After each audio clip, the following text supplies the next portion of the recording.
right. Well, hello, everyone, and welcome to the program. As always, I am absolutely thrilled that you are here. If you've never checked us out before, we are primarily an interview and a commentary-based podcast. Today, I have an interview for you, on the line, on the studio line, is Dr. Albert Bramante. Albert, should I address you as Albert? Is that how you like to be addressed? Sure. Yeah, Albert is fine. And thank you so much for Billy for having me on the show. Oh, absolutely. Well, it's great to have you. This is interesting. You have a book called Rise Above the Script. Yes, I do. All right. And Dr. Bramante is a true triple threat when it comes to empowering performers to overcome psychological roadblocks and achieve success. As a veteran talent agent with over 20 years of securing major roles for actors, he has unparalleled insights into the entertainment industry's challenges. And I'm going to have some questions for him about that. However, Bramante's real superpower is his unique fusion of this experience with a PhD in psychology and certifications in hypnosis and NLP. So I'll start there. What is that? What is NLP? Great. Yeah, I'm glad you asked. NLP stands for Neuro-Linguistic Programming. Okay. And it is really about the study of human excellence, about how can we model human excellence, taking the people, and really improving them, to enhance their, not only just their, mental well-being, but their, everything about their lives. What can we do for that? Mm-hmm. Interesting. And so that's where really that begins. It's like the study of well-being, of human performance. Okay. And using both the brain, which is the neuro side, and and also language, and how we can learn to rewire the brain or reprogram the brain. Right. And that's where the programming comes in, because it's almost like using our brain is like a metaphor of a computer. We can program it. Right. We're not just, at 25, 30 set for life. Right. The advances in neuroplasticity, how the brain can rewire itself at really any age. So really anybody can change and become, a better version if you practice and, use different techniques. Sure. That's interesting. How did you get interested in this? Because it seems like, a lot of people go into psychology because they want to help, with mental health. This is a little different.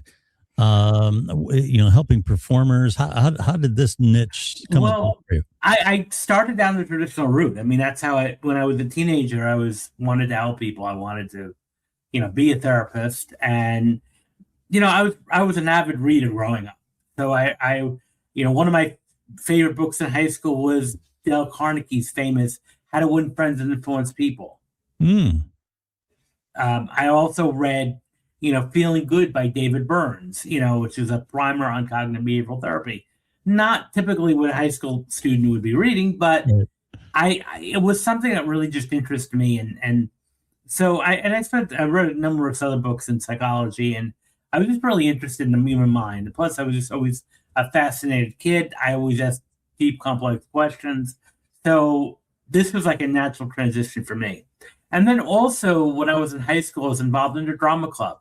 So, and when I was in college, I took some acting classes as electives, which like Intro to Theater, Acting 1, Acting 2. And at that time, it was just more of a passion idea for me. It really wasn't something I thought about. I was so intended on being a psychology major and becoming a clinical psychologist and earning a PhD in research and teaching and all that. And also in my family, teaching is in my blood. My mother is a retired, school teacher, and my father and oldest brother, are retired like football coaches. So I think the coaching and teaching aspect melded in me, and so that became a natural regression for me. Natural. Transition. So when I started going to grad school, I looked into marriage and family therapy, and I started looking at some of the work of Milton Erickson and Jay Haley and Chloe Madonis. And these were psychologists, but they looked at things in a different light. They were more about brief, strategic, solution-focused approaches. Mm-hmm. No nonsense and nothing unlike anything I was learning. And I was just so immensely interested in that. So, but I really didn't think too much of that. And then, I received my master's degree, and slowly I was intending to go for a PhD right away. I didn't get in to my intended targets of schools, Mm-hmm. at least right away. That was not my plan. Well, my plan was to do that, but unfortunately, life has other, things in store. Yeah, little detours. Yeah, little detours. So, unfortunately, one of those detours in my life was 9/11. That was the same year I graduated with my master's degree. And so some of my contacts were like, we need volunteers to help in New York City, and being now very close to New York, I said, sure, I'll help. I was looking for a job, and it was something good contacts. Some of those contacts were actors and filmmakers, and I really enjoyed that. And it kind of brought back my creative days. So it really just brought on my things there for a second. Mm-hmm. So, and that's sort of like something that really brought to mind there. So, that brought back my interest there. Now, so I started acting a little bit too while I was working, and I was teaching now part-time. I realized acting wasn't for me, directly being in front of a camera. Mm-hmm. I enjoyed behind the scenes. I enjoyed working with actors. I enjoyed being in the crowd of actors, being in the environment of creatives and filmmakers. And so that was pretty much something that I really found, exciting. Yeah. And so that's what I did. I said, I'm going to become an agent. I'm going to represent actors. At this time, as I was starting my company, I said to myself, I want to go. I didn't want to abandon the PhD goal. Mm-hmm. That was always my goal since I was a child. I always wanted to be a doctor. Have doctor before my name. And so that's what I did. I said, I'm going to go back for my PhD. Now, as one thing that kept running up, and this is how I got into the transition of helping performers.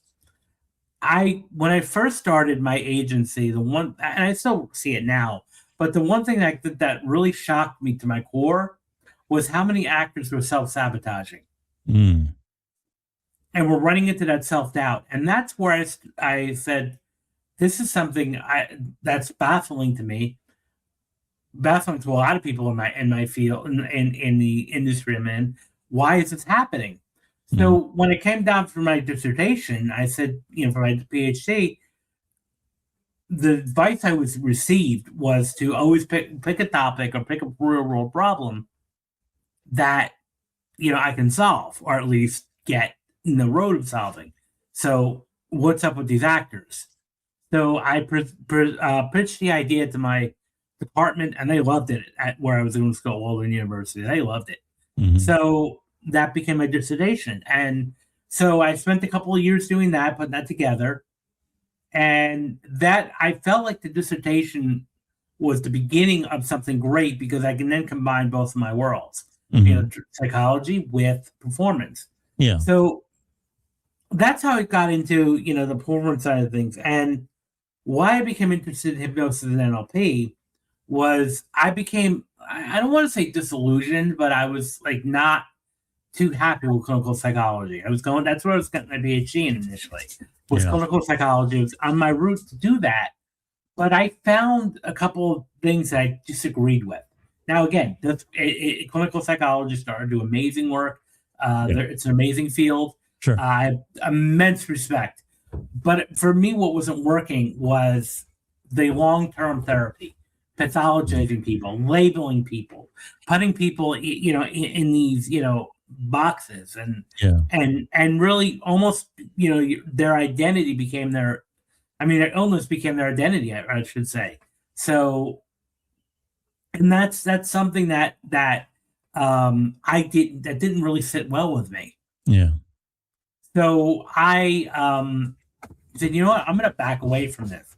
So I actually saw it in Psychology Today. There was a video course at the time, Learn Hypnosis. I said, well, I'm always curious about this. So I took a couple of classes, then I discovered NLP, and then that brought me back to Erickson, Haley, and Adonis back in grad school. Although at the time in grad school, it was known as solution-focused therapy, not really NLP. Mm-hmm. But the NLP discipline was kind of born out of the work of those people. So I said, this is great, because it's definitely using, psychology, but in a different way. Mm-hmm. So, I would say, NLP is more geared towards people with, individuals with more, I don't want to say clinical issue presentations, but mm-hmm. more like that, deal with self-doubt or procrastination, self-doubt, or imposter syndrome, or need some boost in their self-esteem. And that's like, this is more of the people I want to be working with, not necessarily the clinical, those that are clinically mentally ill.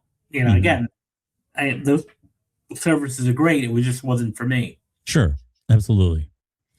So that's how I became really in this path.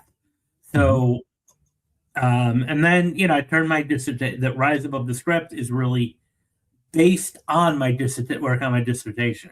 Okay. Fair enough. Mastering the actor's mindset. There's a self-doubt component to acting. Now, I did very little acting. I did do stand-up comedy for a long time. And I was around some, headliners. I was never a headliner. I was one of the ones that went out before.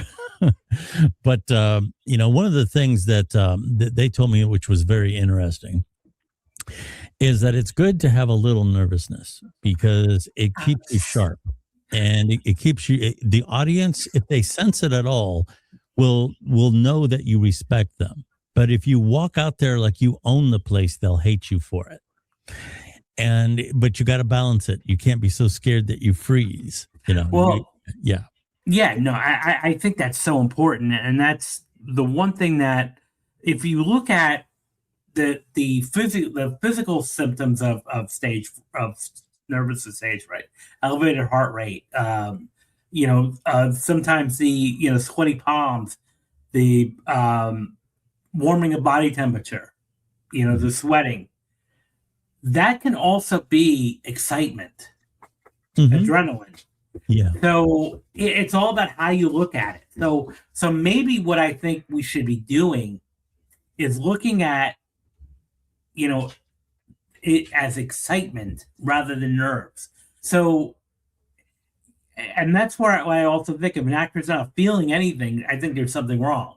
Mm-hmm. If you're not feeling any type of tension when you go out and perform, something's not there, because something is missing. So, but I think if you say it's excitement, it's not going to paralyze you. Mm-hmm. And actually, that a bit of adrenaline can actually really enhance your performance in anything you do. Yes. Whether you're, doing stand-up comedy, whether you're giving a presentation or sales, leading a sales meeting or making a sale, that little bit of adrenaline can sometimes be a good push, a good, elevate you to really put you out there. Yes. Excellent point. I ran across a post of yours online, and you were talking about how positivity can be a thing that's not necessarily positive, because it can pressure you into being something that maybe isn't the best way to focus on what you're doing. And let me tell you something. I'm glad that people are finally starting to say this, because I've been saying this for years. I think positivity, and there's nothing wrong with positivity, because I always get hit with, well, what do you do? Like negativity? That's the straw man argument that always comes back at me. Well, you like negativity. No, it's not what I'm saying. Just like faith. I don't think faith is necessarily a bad thing. But faith can be bottled and sold, and I think this is happening now with positivity. Well, There's all this stuff, all these courses, all this and that. mhm. Positive, positive, positive. You got to put. Somebody was saying the other day how you got to put little notes all around the house to remind yourself. I think at that point you're altering your reality, and it sidesteps discipline. Discipline is what matters. When you know you're going to go into something difficult, you focus and do it the right way, not pretend that it's fun. Now, am I interpreting what you were saying correctly, or would you like to expound on that? Well, no, that's definitely a good point. And it for me, my whole thing with toxic positivity, I'm much I definitely believe in being happy and being, showing Sure. gratitude. But at the same time, I don't think we should be negating people's experiences or events. I mean, there's a time when it's okay to be angry. There's a Yeah. time when it's okay to be upset and sad. And um, when we start to say, don't worry, be happy. I mean, that was a song in the '80s. I grew up with "Don't Worry, Be Happy." Great song, Yeah. not a good concept, Yeah. because it's telling people your concerns don't matter. Just smile. Mhm. And that to me is almost a form of like gaslighting or bypassing somebody's experiences. Now, yet I also at the same token wouldn't say negativity is the way to go either. Sure. I think that can be just as, if not worse, than positivity. But at the same time, just being realistic, like, okay, um, you know, just like like even when we're praising like kids, for instance, I teach child psychology, and Hmm. I always talk about praise is great when it's used in the right way, Hmm. not just telling somebody they're great without some sort of constructive feedback. Yes. And that will backfire on, and we've seen this in the '80s and '90s. We tried the self-esteem, like everyone's a winner, and we get these everyone gets a trophy, and you're great. And the problem is it backfired, and now you have people that are expecting rewards for doing basic work, Hmm. that would normally be required of them. Yes. Yeah, that's my point exactly. I'm so glad that you mentioned that. I'm glad I ran across that online when you wrote that, because I thought I got to ask him about this. Mhm. Now, you have an interesting slash agent and psychologist, agent slash psychologist. That is probably something you don't hear every day. I mean, No. a lot of people might say, my agent is my friend, or my agent is, whatever, my best cheerleader, whatever, but you don't too often have an agent psychologist combination. I would Yeah. think that that's something that, is that something people come to you for, or do you present that when people come to you? Not necessarily. I mean, I keep it separate. Yeah, I'm a firm believer in boundaries. Number one, sure. most, I would say 95% of the actors I work with, I'm agent only, and Mhm. that's perfect. That's the way it is, and the way it should be. I'm Right. not going to sit here and sit there and say, okay, by the way, if you want, I can psychoanalyze you. Tell me about your. No, I wouldn't go that way. Yeah. But because most of them wouldn't be, but there are some that I might, if they're having a bad day or a bad week or a bad experience, they can sometimes, go through things, and I can be there and be empathic for them. Yeah. So, and again, I never intended to be an agent. As a matter of fact, I never really intended, at least when I was in my early 20s, intended to work in show business at all. Right. I was so intended on being, a research psychologist, a college professor, and a, psychologist having my own practice. That was like my goal for like, up until I was like 20, 24, 25. Hmm. So I didn't have any intentions of being an agent. That just happened kind of by happy accident. Right. So, but it was definitely where I needed to be. And so that's something that combination. Yeah, I didn't plan that. I didn't Yeah. plan this, I should Yeah. say. One of the things you talk about is creating overcoming, I should say, the creative self sabotage that is in some creative folks. Now, I've had a lot of problems. That's one I haven't had, but I know it's very common. When people, is it because they're afraid that they might actually achieve something, or what happens there? Well, self-sabotage really is a protective mechanism, and Okay. it's a subconscious protective mechanism. So our brain, the magnificent brain, is designed to protect us and keep us alive, and it does a fantastic job of doing those basic functions, protecting us, keeping us alive. Thousands of years ago, when we were in hunter-gathering days, Mm-hmm. we had to. There were so many things that were thrown at us that were life-threatening. We had wild animals, we had other tribes, we had the weather, the climate, illnesses, bacteria. So there were so many different threats, and so we had to be vigilant. We had to always be on the lookout, and our brain evolved through that. Yeah. And so that truly, really helped us go through that in a sense. Right. That's I'm guessing that there's a lot of things left over, a lot of the tribalisms, and I'm going to say we have a tendency to go with people that we're familiar with. Familiarity is a concept that I'm aware of. It's why we feel more comfortable in a car than we do a plane, even though your every statistic in the world will tell you you're safer in the plane, but it's not a familiar place for both of us. No, it's totally not a familiar place. Yes. So I totally get that. Imposter syndrome, that's something that a lot of people struggle with.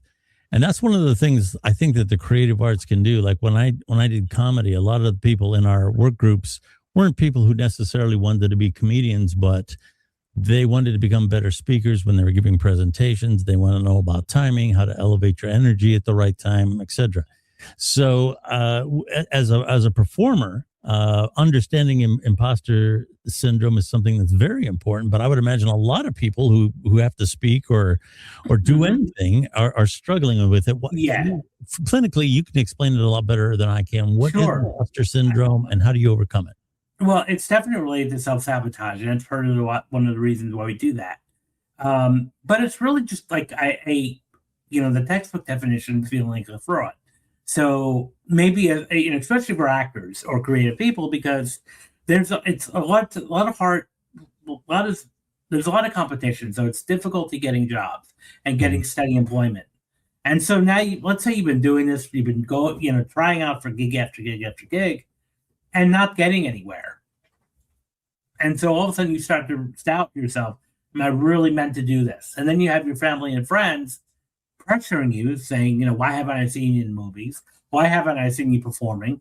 And so that's going to add up over time. And then after 6 months to a year or even 2 years, it's like, what am I doing? Why am I here? And then now what's going to happen is when you start getting, doing auditions, that self-doubt is going to creep in your head, and it's going to be scary now. And so going back to the idea of self-sabotage, I always say self-sabotage is a protective mechanism. It's protecting you from that fear. And that, imposter syndrome can bring up that fear. Well, I'm always, one of the things, the myths that has been romanticized with artists is the starving artist myth, the starving artist archetype. I need to struggle, I need to starve for my art. I need to, money, I shouldn't do it for money. Money is, evil. And then what happens here is then our brain hears this and says, okay, any possible opportunities for, we don't want to be evil. We don't want to be, we don't want to be uncomfortable. So I'll just simply avoid it. And what happens here consciously, we don't realize this is going on, because with self-sabotage, it's not like you don't wake up and say, hey, I'm self-sabotaging today. Most people, unless somebody points it out to you, don't even realize that they're doing, engaging in these patterns. And what it looks like for actors would be, not showing up for auditions, being late, being unprepared, partying the night before instead of preparing, leaving late from the house and not accounting for traffic. Any little thing that can actually could have been easily preventable you'll start not doing. And that's what self-sabotage looks like. Mm-hmm. And you're going through emotions, but, you're just not, doing. And that's what was happening with the actors I was working with, years ago, where they were telling me how much they wanted to work and how they were so sad there was not enough work available. And every time I had something for them, there was an excuse. Yeah. They were too tired, or they wouldn't feel good, or it wasn't a good opportunity for them. I didn't like the script, things like that. I'm like, no, there's something else going on here. Mm-hmm. What they're telling me and what's actually going on are two different things. Mm-hmm. Interesting. What happens when the pendulum swings the other way? What happens when you have a prima donna? When you have somebody who thinks they can do no wrong, and they're really not that great? Yeah. Well, that, and I actually have a chapter in my book. This is what I call toxic high self-esteem. Mm-hmm. Because what happens here, and really it's an oxymoron in a sense, because they're coming across as being very high self-esteem, but it's a very fragile self-esteem that can be easily broken with a little breeze almost. And one of the things we see with these people that are arrogant, that any little bit of a challenge to their belief system, I don't really want to say delusion, but we can say that, but any little challenge to that will cause a break or an injury, a psychological injury, where they'll go off the deep end. Most actors that I work with are very open to feedback, direction. When you tell them, like, okay, the scene needs to be done better, or I don't like this approach. But there are some that will get really incredibly insulted, like almost like, how dare you say that to me? Mm-hmm. And I'm like, this is interesting because we have to talk about this. Why are you getting so defensive? If you think you're good, and you should be open to that. Like, okay, I may not personally agree with the feedback, but these people know what they're doing. They know what they're giving me the good advice. Let me adopt it. I may not agree with it, but I'm gonna become a better actor.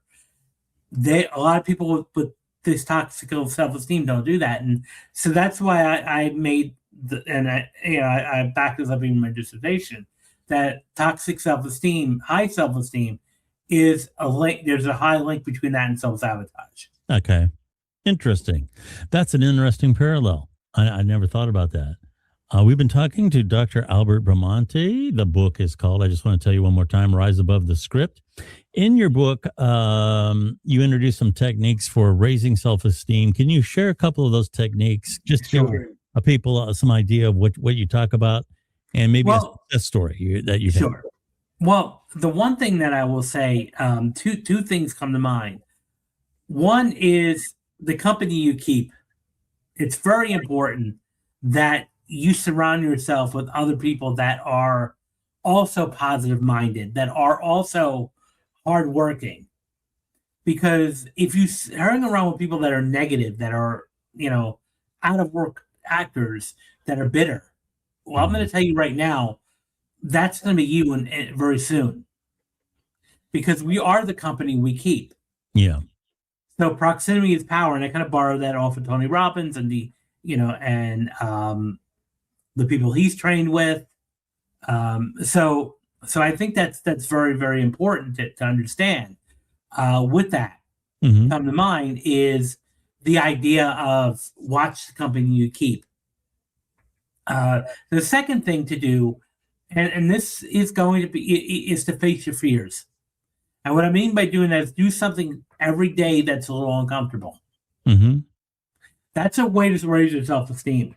One thing, one of my trainers in NLP used to run 2-day workshops on like mastering public speaking.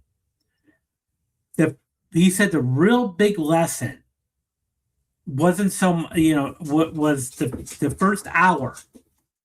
You walked in, you sat at the table, desks, and you said, okay, everyone get up, and you're going to go out in public, and you're going to do something really outrageous and make a fool out of yourself. whatever it is has to be over the top outlandish. Interesting. In public. Yeah. And scary as can be. Yeah. But the people that did that, like the people that really took advantage of that, by the time they get back, just that alone, without any public speaking training, made them much better public speakers. Because it made, it got them that inhibitions out. Mm. Another one of my trainers did another good activity to do is karaoke. Oh, okay. When you're sober. I mean, too, that, because again, it's all about overcoming your fears. Yeah. What's interesting is it's interesting because a lot of people are scared of karaoke. Even people that are really good singers don't like it because it is a public spectacle. But I think it's so great. And I'll tell a story for myself. I used to host prior to COVID in New York City. I used to do for my agency, like a couple times a year. We would just do a night. We'd go to a karaoke bar and have fun. Yeah. And it was a good way to let off steam, bonding.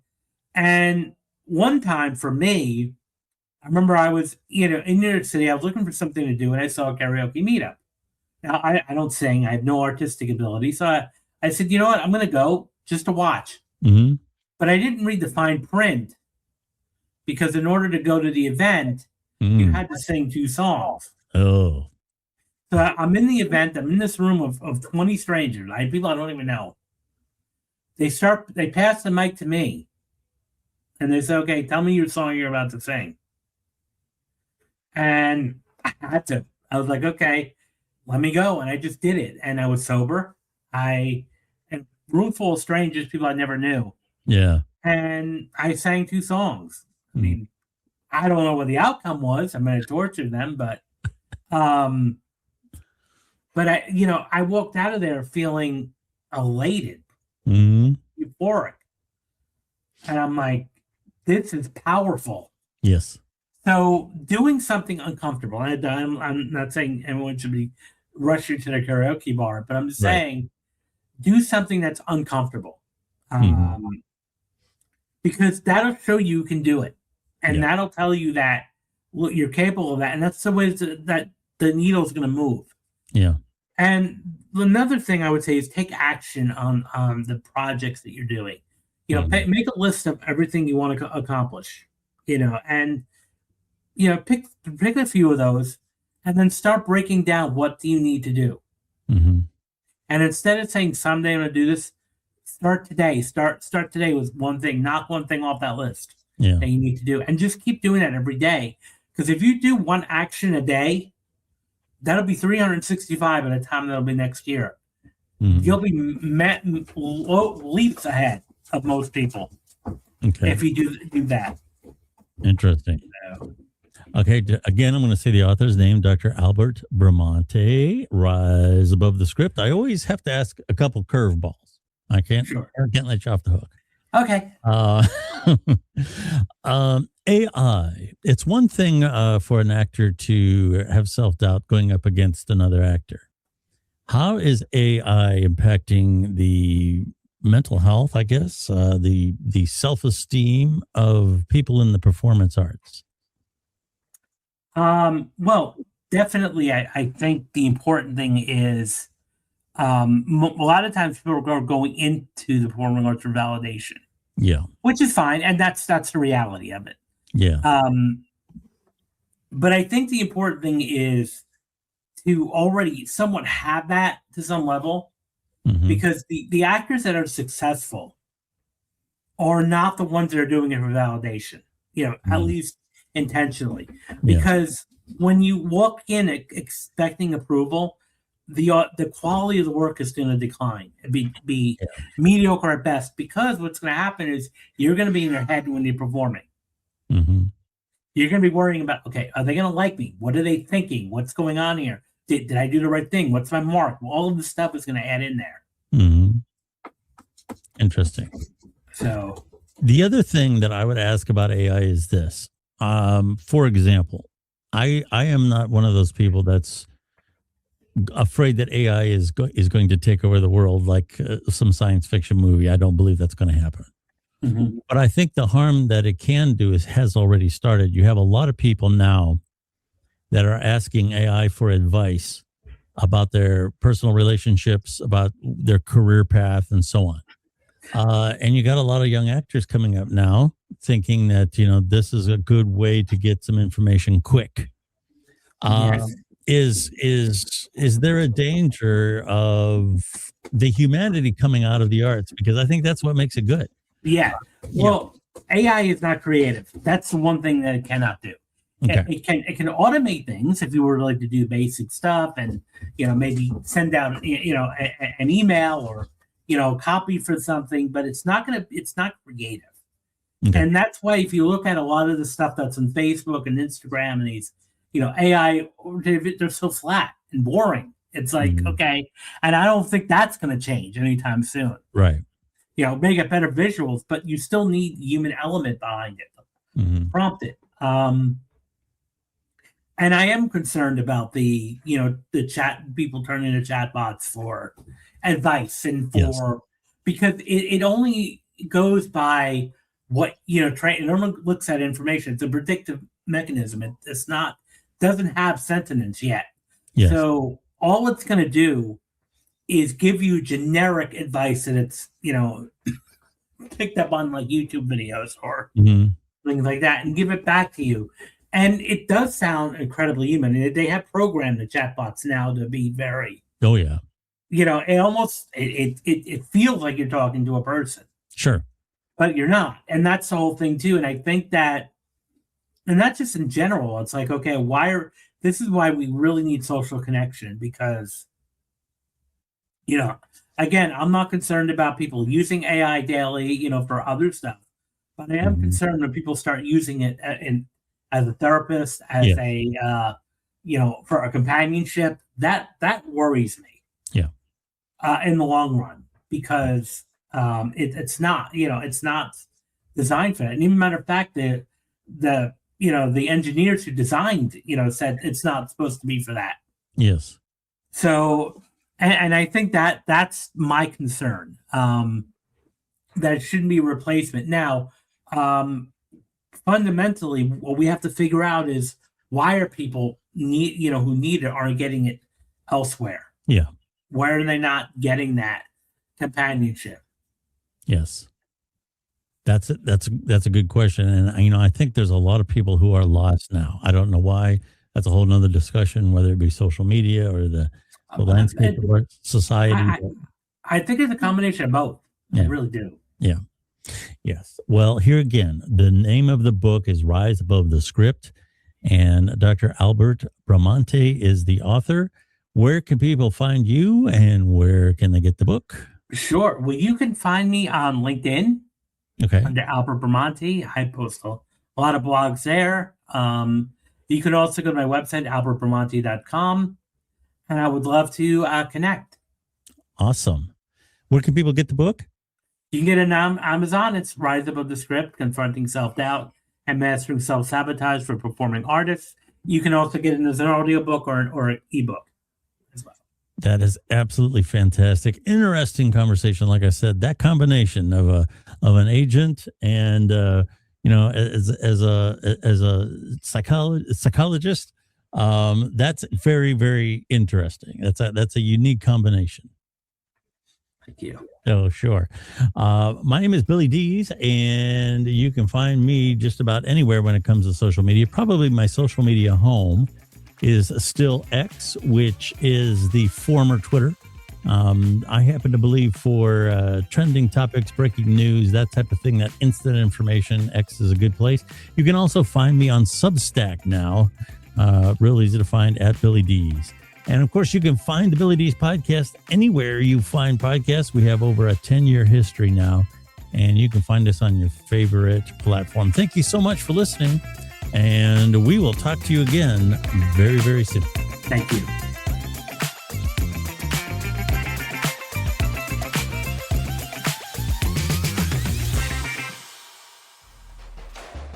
Thank you for listening to the Billy Dees Podcast.